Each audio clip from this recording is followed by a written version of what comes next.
Ngayong araw nga pala, inaabutan ko pamangkin ko na si Kappa Girl na isa-isa niyang inaayos yung mga perler beads ko. Bawat color nga pala inililipat niya sa mga container. Sobrang tiyaga nga ni Kappa Girl para gawin niya to. At ginawa daw talaga niya to para sa akin. Para daw hindi na ako mahirapan maghanap ng color. Maging mas mabilis ang pagbuo ko ng mga perler beads. Sobrang dami ko na kasi mga perler beads at wala na ako mapaglagyan. Bukod dito, sobrang dami ko pang paparating na bago. Oo, Kappa Girl, sipag mo naman.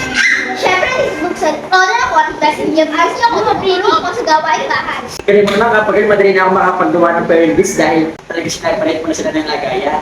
Dito, Tux, paano ba ako gawa ng roller beats? Kasi napanood ko yung video mo, binigyan mo ng bata ng EV. Ganun ba, Kappa? Sige, ano ba gusto mo? Dito, Tux, gusto ko si Pikachu nung baby pa siya, yung cute pa siya, parang ako.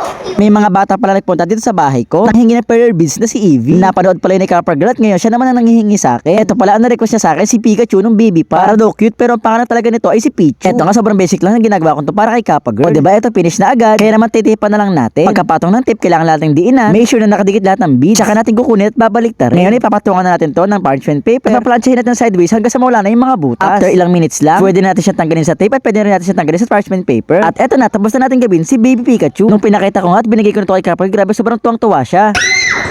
Tignan niyo naman kung gaano kasi si Kappa Girl. Dahil masipag naman siyang bata kaya deserve niya itong bagong perler beads. Bukod sa perler beads ay bibili pa nga pala ako ng merienda para sa kanya. Hapon na nga ng mga oras na to at sakto. Nakita ko tito ko sa Bibo na nagsiset up na ng paninda. Hoy, Ubo, dalawang egg sandwich.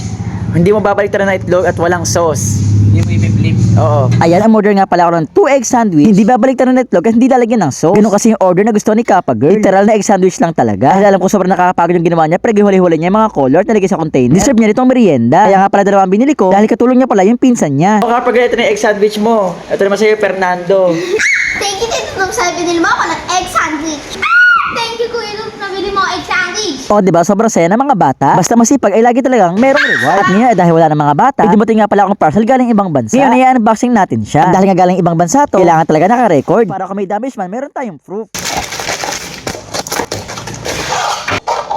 Pali, ito nga palang una. Ito lang siya, Pokemon Story. Lagay lang ng kung anong-anong anik-anik. Next naman, dito naman tayo sa malaki.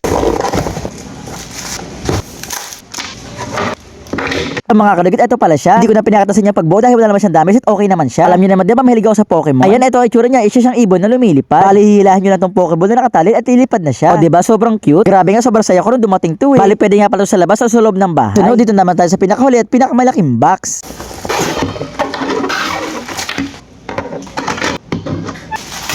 Tenen, ayun nga, may dami. Kaya napaka-importante talaga na nagre-record habang nag-unboxing. Bali, nakausap ko naman na yung seller. Magsesend na lang siya ng replacement.